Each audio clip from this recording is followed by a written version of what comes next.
Accurate according to who? Accurate according to what? What metric are the folks at Zillow even using to assess their accuracy? I don't know. Do you know? We are accurate up to within 10% of what?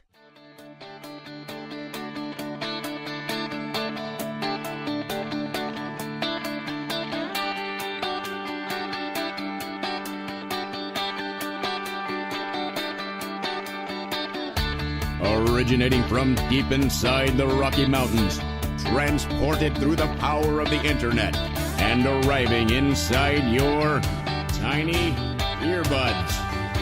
It's the Appraiser Coach Podcast, helping appraisers increase their efficiency, quality, and make more money. Here's the guy who makes it his life's mission to create value for real estate appraisers nationwide. Your host and the Appraiser Coach, Dustin Harris. Picture it. You are in the home. You're about done with the observation. You're ready to walk out the door. Nothing ever good comes after this phrase.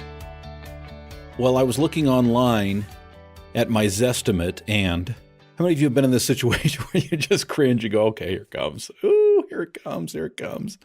Zestimates, folks. We're going to talk about Zestimates today. I want to pause here and remind you we are sponsored by 3 great companies, including OREP Insurance. OREP, of course, is the insurance that, I use for my E&O. You should be too. Go to orep.org. It's OREP.org for more information.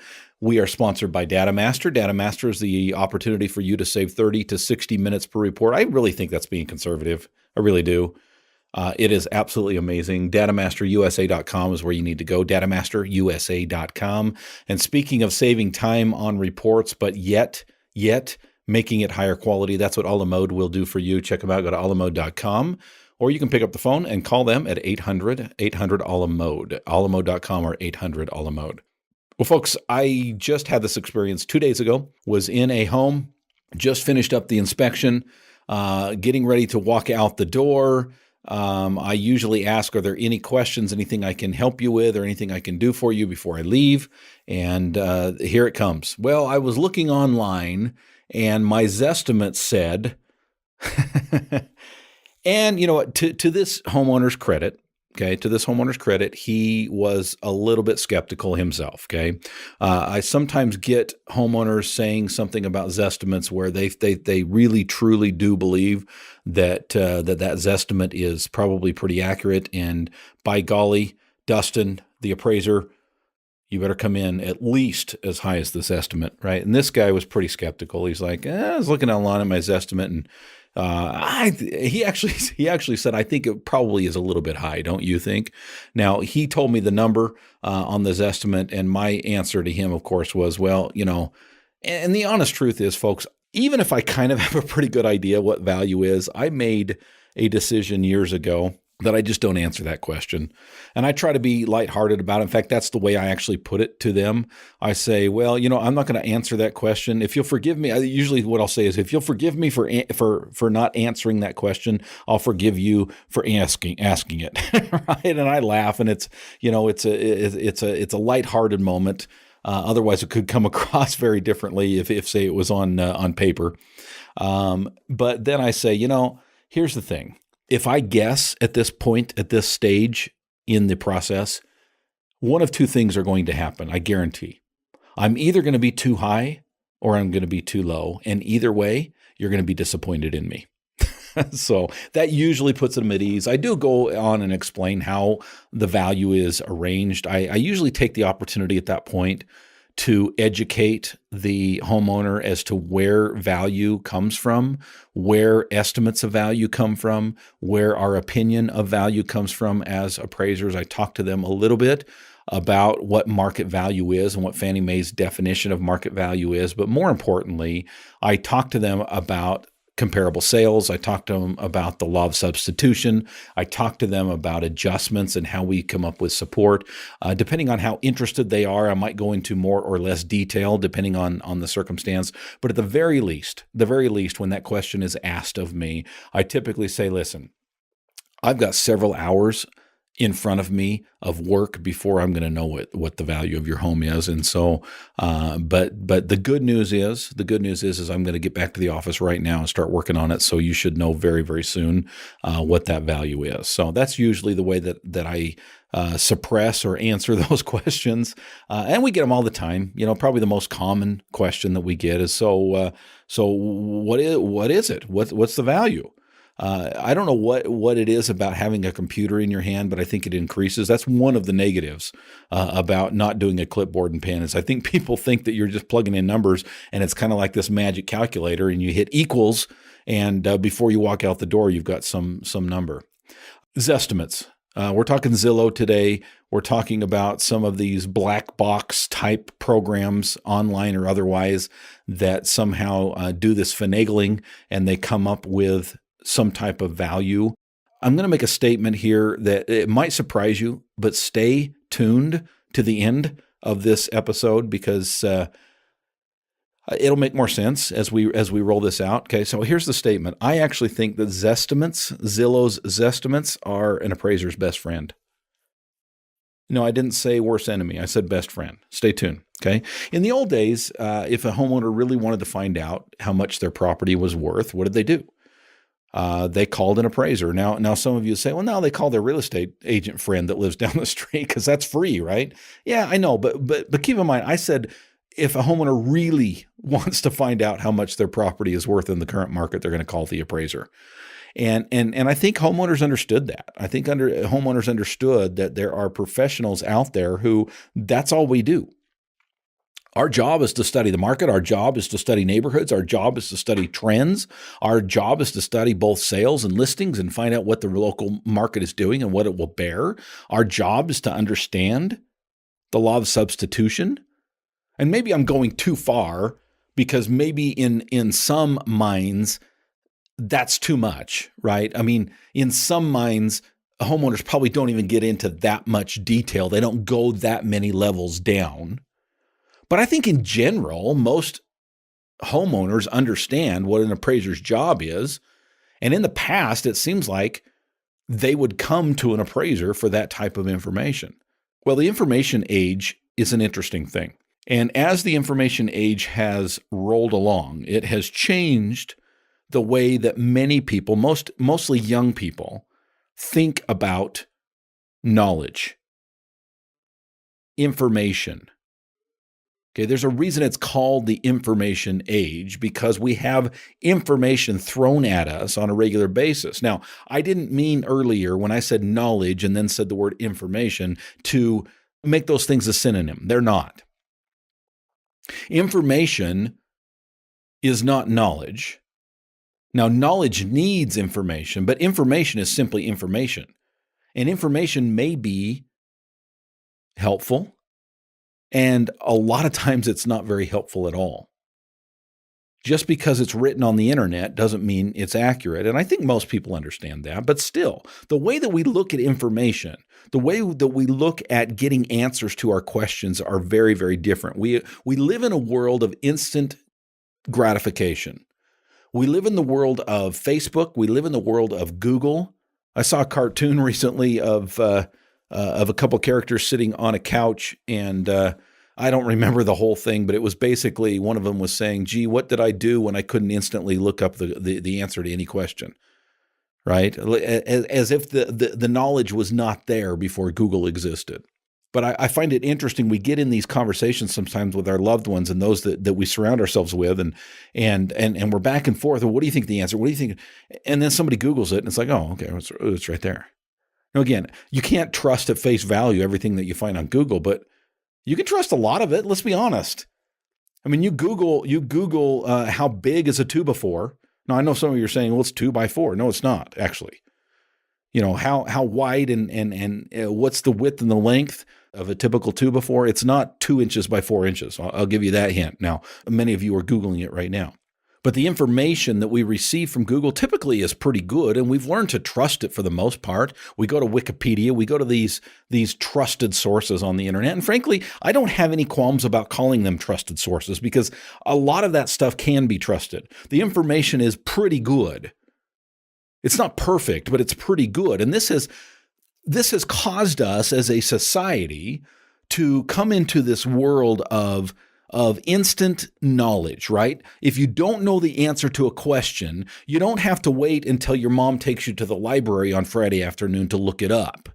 And by then you've forgotten the question anyway. See, that's the world I grew up in. If I had a question that my parents were unable to answer, I had to wait until I went to the library to look it up. Now, we had a set of those World Book encyclopedias in my basement. Those were cool, right? The white ones with the green or blue lettering, right? We had those, and I knew those things backward and forward. No, I didn't read them for fun like some of my nerdy friends did, but I used them often. When I had an answer that I wanted or a question that I wanted answered, that was one of my first stops. And the information was pretty good, but it was very limited. I mean, you've got a set of 26 books that's supposed to cover every question in the world? No. I mean, it just doesn't work. Now we're talking billions, maybe trillions, maybe not, maybe billions of web pages. I think I need to Google that. I'm going to pause right now. I'm going to Google that. Okay, see, I was wrong. How many active websites are there right now? There's 644 million as of my search just a couple of seconds ago, as of this recording. Okay, there are 644 million active websites on the web. All right, well, now you know. But here's what we do. That was a perfect example. I hit pause. Now it seemed instantaneous to you, but literally took me 5 seconds. I'm sitting at the computer. It's right in front of me. I Googled it. How many websites are there? How many web pages are there? I think is what I actually the search term that I used. Okay, and that's the answer that came back. But this is an example of where we are as a society. When we want an answer to a question, we don't have to wait. We don't have to ask experts, because the experts are right there in front of our face.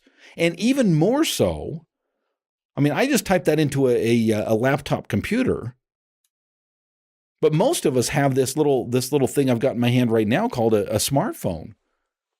And there are more searches being done on the phone now than there are on desktop and laptop computers. That's pretty telling. That's the society that we live in. And the homeowners out there, the real estate agents out there, anybody interested in the valuation sphere, it's no different. They live in the same world that you and I live in. And when they want to know the answer to a question, they don't want to wait for a 2-week appraisal. And they certainly don't want to spend the money that it might require to get that, a $300, $400, $500 appraisal to find out what the value of their home is. We see the same thing happening in the lender world. It's not just homeowners, not just realtors, but we live in the world of Rocket Mortgage, right? We live in this world of instantaneous. We want it. It doesn't matter if it is a pack of gum, a cup of coffee, or a fetching house. We want it today. You find the house you want to buy, and damn it, I want to close on it tomorrow. That's the world we live in. We don't want to wait 2 months. We don't want to have a cooling off period and say, let's really think through this decision. I mean, this is a $250,000 and really more than that, because I'm going to finance it. It's going to be 3 times that by the time I pay it back on compounded interest. This is a huge decision. But that doesn't matter. Doesn't matter in a world of instantaneous gratification. And the same is true with finding out the value of your home. When a homeowner wants to know what the value of their home is, they go to Zillow. They type in Zestimate, and they put in their address, and they cross their fingers and hope that it happens to be in there. I say that because not all homes are. Mine is not. I know, because I tried it last night just for fun. I knew I was going to be recording this today. I did some other things for fun that I'm going to share with you after the break. But my address is not in there. And of course, Zillow's smart. They don't just say, hey, it's not in there. They say, hey, would you like to put your information here? In other words, that information is coming from who? The homeowner. Well, that's interesting. Is there a built-in bias that a homeowner might have? I'm not saying does, but might have in putting some maybe elevated, maybe exaggerated information in there. And some of you are saying, well, who cares? Who cares what's on the internet? Who cares folks, I'm telling you, people care and potential buyers care. And if they jump on and they, you're looking to sell your home here in a couple of months or a couple of years, and you elevate the features, the square footage, the information about your home, the first thing in their mind is what they see. A potential customer is going to go out there and when I say customer, I'm talking about potential buyer of your home. You better believe there's a bias there. If the first thing, and psychologically marketing a property, this is why people say, hey, the real price is $500, but for you, it's $300. Well, guess what? The real price all along was $300. You go down to Kohl's and they talk about, Kohl's drives me nuts. Those people are so flippin' smart at Kohl's.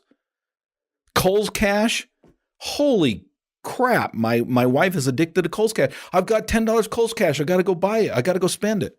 She never spends just $10 Kohl's Cash, and Kohl's knows it. I'm off in the weeds. My point is people who sell products and sell services are smart. You don't ever sell it for what you ask as the real price. Okay. So the real price is quote unquote $600. For you, it's $499. Well, it was $499 the whole time. But the same is true with homes and potential buyers. And if you can elevate the information, if you can exaggerate and just push the envelope a little bit, maybe it's the square footage, maybe it's the number of bedrooms, maybe it's the quality of the home, I don't know. But if you can push that a little bit, the Zestimate then comes back at $500,000. Well, your home is only worth $425,000 and you're asking $430,000, but the first thing that a buyer sees is $500,000 Zestimate. $430,000 sounds pretty good, even though it's $5,000 above value, above market value. Now, I'm not saying this is going on, but I don't think that we ought to discount it. I don't think we ought to say, well, it's not happening. Remember, Zestimates, in fact, let's talk about that for just a second. First of all, Zillow and similar companies like Zillow, for obvious reasons, keep their algorithms proprietary. In other words, they don't give us enough information on how they come up with these estimates, Zestimates, whatever silly name they're calling them. And obviously they shouldn't. They shouldn't. That should not be transparent. You make that transparent, folks, and their monopoly is gone. I get it. I don't blame them for keeping that close to their breast, but you've got to know what it is. You've got to know the animal that you're dealing with. The old story comes to mind of the Indian brave who is at the top of the mountain, and it's hot, and the snake talks to him and says, "Would you please carry me down the mountain?"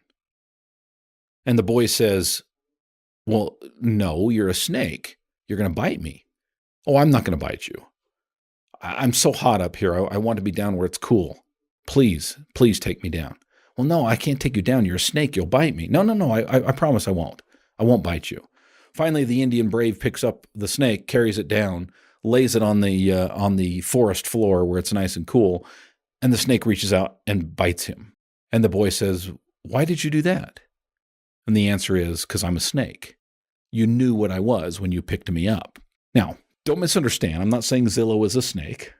Again, I'm going to repeat this mantra. Zillow is an appraiser's best friend. And I'll tell you why in just a minute. But you've got to know what you're dealing with, right? Zillow is what it is. And I think that's important. That's really what I want to bring out today is what is Zillow? What is a Zestimate? Well, let's just lay the foundation right now and say nobody knows for sure. Nobody knows what Zillow is because Zillow doesn't say. Now, you can learn a lot from going to Zillow's own webpage and just clicking on the various areas, the frequently asked questions, right? Go to Zillow.com, click on the Zestimate, and then click on the information about Zillow. You learn a lot of things. Let me give you a couple of quotes, okay? Zillow says this, quote, "We use public and user-provided data for house attributes, and some areas report more data than others." Okay, that's a direct quote. "We use public and user-provided data." In other words, anybody can go in, I think, Maybe you have to be the homeowner. I don't know. I don't know how they would even verify that. Anybody can go in and provide information about a property. And then they, of course, pull public information as well. And I assume they, quote unquote, when I say they, their computers verify that up against what you're telling them. And if it's way off, they might, throw up some red flags. I don't know. Again, we don't know. You knew what I was when you picked me up. I'm a snake, right? Again, I'm not referring to Zillow as a snake, but you know what it is that you're dealing with here. And I think that's important when somebody, a homeowner, for example, talks to you in their home, you're at the observation and they say, well, I pulled up my Zillow. Okay. Already there's some education that needs to occur there. As an appraiser for over 2 decades, I see a blaring problem in the fact that if they're using public information or user information for their attributes, and every appraiser within the sound of my voice knows that those are pretty important things. Quality, condition, size. Those are pretty important features in a house, and they affect value dramatically. What I have found is public information is very, very lacking, especially where I work. I work in non-disclosure states. I'm licensed in 3 states, Idaho, Wyoming, Utah. I'm only active in Idaho and Wyoming right now. But all 3 states are non-disclosure, which means there's not a whole lot of information out there. There really isn't. And even the information that's out there is pretty, well, it's garbage, really. It's pretty inaccurate. In fact, speaking of garbage, that's really, and again, my goal here today is not to throw Zillow under the bus per se. Well, maybe it is.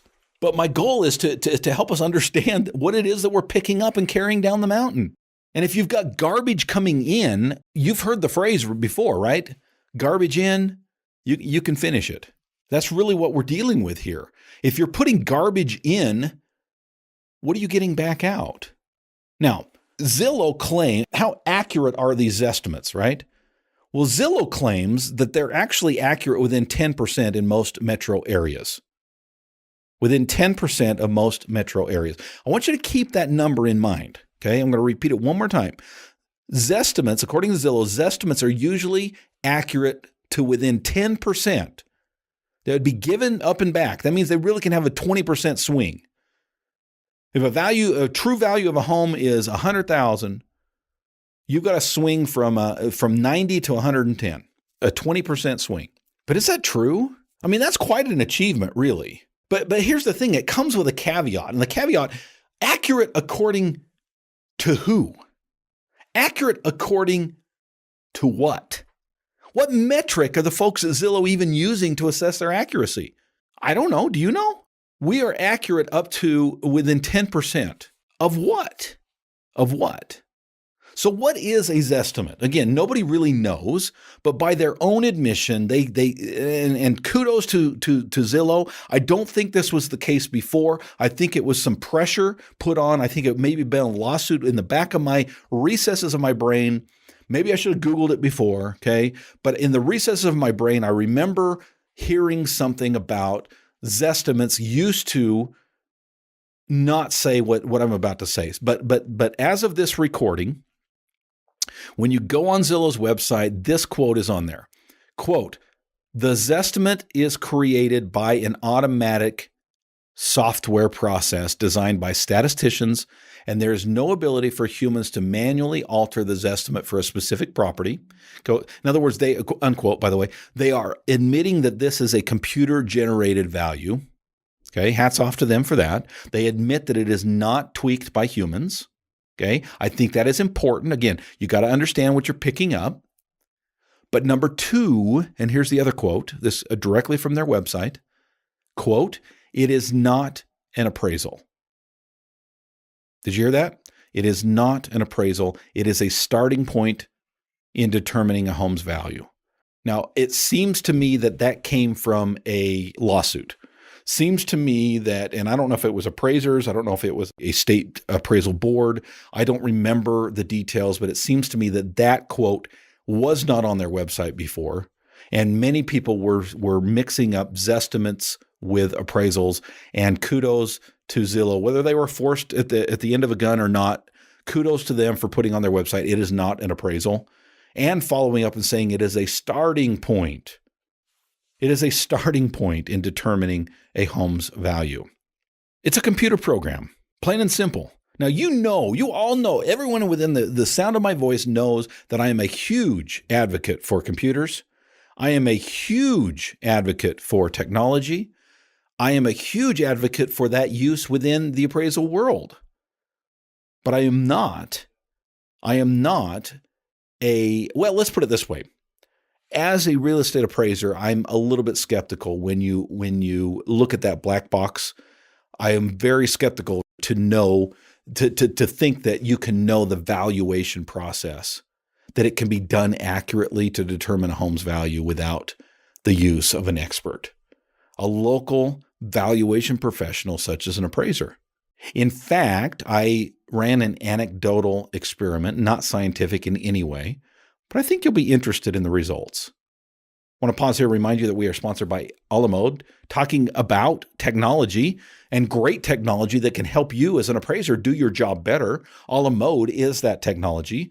If you want to find the best software out there for you to use tools that will allow you to have a higher quality appraisal report, look no further than Alamode. Go to alamode.com or 800-ALAMODE. And technology that I use on a regular basis is Datamaster. Datamaster is rolling out Datamaster 6 across the country. Had an opportunity just yesterday to watch the demo again. Now, I've seen it 3 or 4 times, and every single time I pick up something new in this Datamaster 6. Now, Datamaster 1 is awesome, and it will save you 30 to 60 minutes per report. Datamaster 6 will blow you away with the amount of analysis, the amount of assessment that you can do within the program before you even import into Alamode and some other softwares out there. That is Datamaster 6. It's rolling out across the country. Check them out. Go to datamasterusa.com.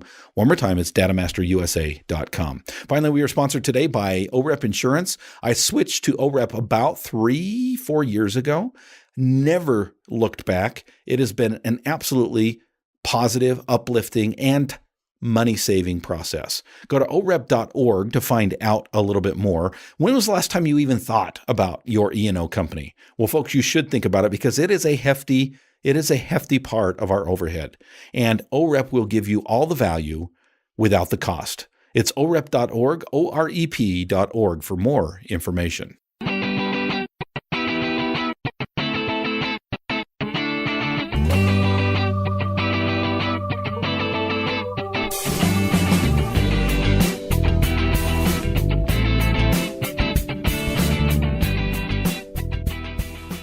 Welcome back to the program, folks. We're talking today about Zestimates. We're talking today about Zillow. We're talking today about instantaneous gratification. Whether it be homeowners or others, people want to know now what the value of their home is, and they will go to Zillow and other like places to find out.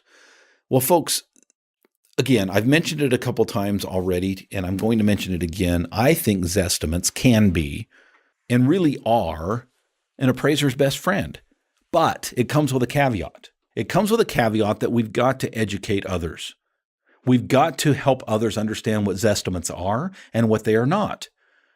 By their own admission, they are not appraisals. They are simply a starting point in finding out the value of your home. And that's where we as appraisers can and should shine.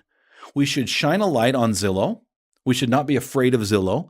We should not be afraid of these Zestimates, and we should shine a light on them and say, listen, they are a starting point. I would not even use the phrase ballpark, because frankly, a lot of times they're not. And you'll see what I mean here in just a second. I would not call them a ballpark. Zillow themselves don't call themselves a ballpark. They call themselves a starting point, and they say that they're only as good as the data that they have, right? I think that nothing more true has ever been said. Again, you got to know what you're picking up. And I think as appraisers, we have an opportunity here to market. We have an opportunity to utilize Zillow and help shine a light on what it is and what it's not, and then say, listen, as a professional, as a valuation professional, as an appraiser, I can tell you what your real value is.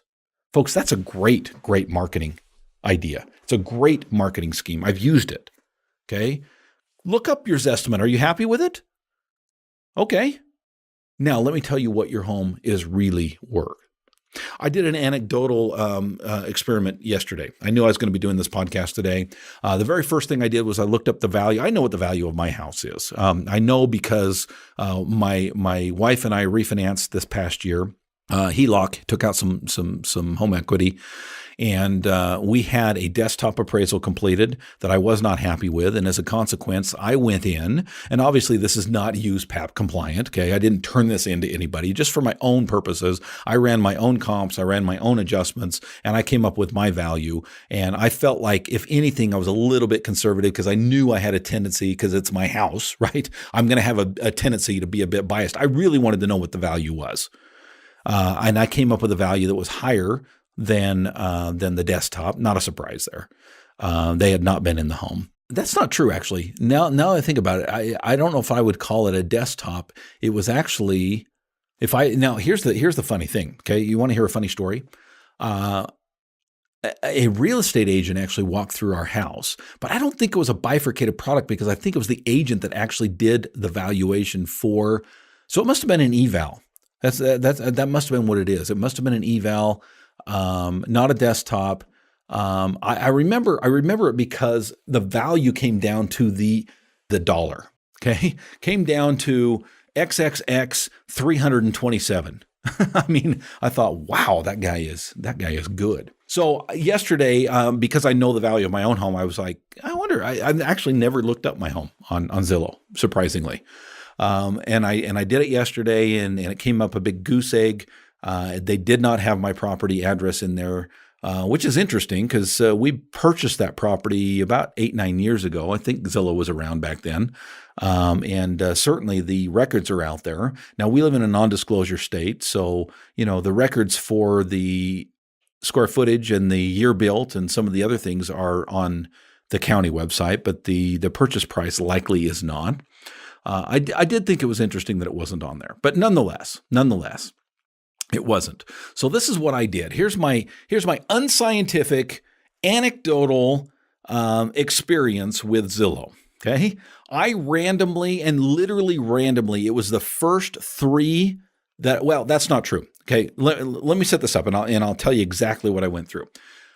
I randomly chose 3 recent appraisals that we have done in my office. These were either done by myself or someone else in the office. In fact, I'll just tell you 2 of the 3 were done by myself. 1 of the 3 was done by another appraiser in my office. Okay, these are recent. None of these are older than 2 months.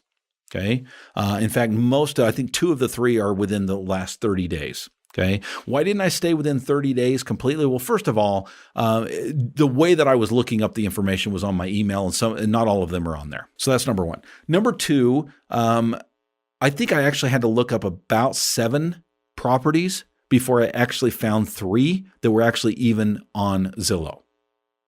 Okay. I could be wrong in the numbers. I did not keep track. I'm just telling you, it was yesterday. I'm old. I'm losing my memory. But I know it was at least 5 properties, and probably 6 or 7 that I had to look up to find 3. In other words, I would find an address, I would look it up on Zillow.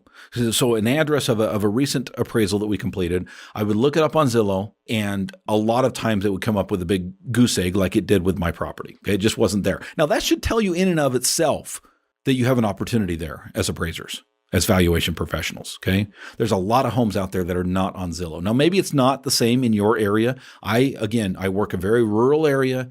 It's very spread out. Information is sparse. Okay, so maybe it's different. Maybe ratio wise, it would be different in your area. Take 5 properties that you've recently appraised and do this. I mean, I would love to hear your results as well, appraisers. I think it would be interesting to collaborate this information and see what others' experience have been. If you're in Phoenix, if you're in Vegas, if you're in Southern California, if you're on the East Coast, maybe you would not have the same experience that I had. Okay.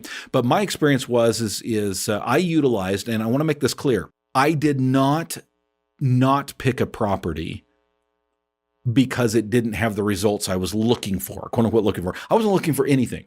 I truly wanted to see what the results were. And the results that I'm going to give you came from the first 3 properties that I pulled randomly that I was able to find a Zestimate online for. Does that make sense? In other words, I didn't pull a Zestimate and then pull my appraisal and go, oh, well, that's too close. I'm not going to use that one. I'm going to find something else and cherry pick my results. No, these are the first 3 properties that I was able to find that had a recent appraisal and a Zillow Zestimate to compare it to. You ready? Here's the results. Property number 1, appraised by our office. This was the one I appraised. $215,000 was the appraised value. $215,000. The Zestimate, $241,192. So essentially $241. Round to $241.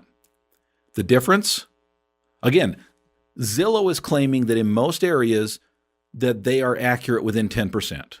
Okay? The difference, 11%. 11%. I appraised it for $215. Zillow Zestimated it to even I'm using the wrong language. $241. Okay, difference of 11%. Property number 2, $1.3 million is the appraised value. The Zestimate is 1.1. My appraised value 1.3. Zestimate is 1.1. Now, that might seem like not that big of a difference. Folks, that's 14%, okay? 14% difference. That doesn't seem like a lot of difference. We're talking $200,000 in difference.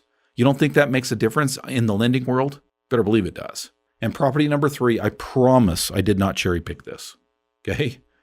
I promise.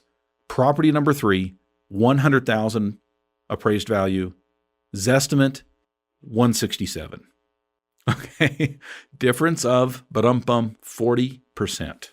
40%. Okay, so we had 11%, 14%, and 40%. In 2 of the 3, the Zestimate was higher than the appraised value. In 1 of the 3, the Zestimate was lower, the one that was 1.1 versus 1.3. Now, you know the story. Spencer Raskoff, his own home sold for 40% less than the company's estimate. Yeah, 40% less than the company's estimate. By the way, within a couple of days of that sale, the Zestimate had magically changed, which is interesting. Okay. Here's the question, listeners. Will Zestimates put the appraiser out of business? Well, based on my anecdotal experiment, I don't think so. I'm not holding my breath.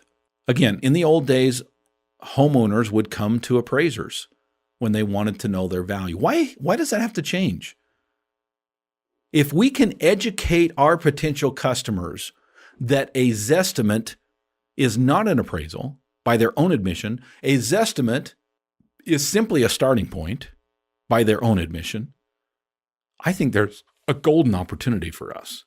Yes, there's some that are going to say, I don't care. I'm just curious. I just want to know what the Zestimate. Okay, fine. They weren't going to be your customers anyway.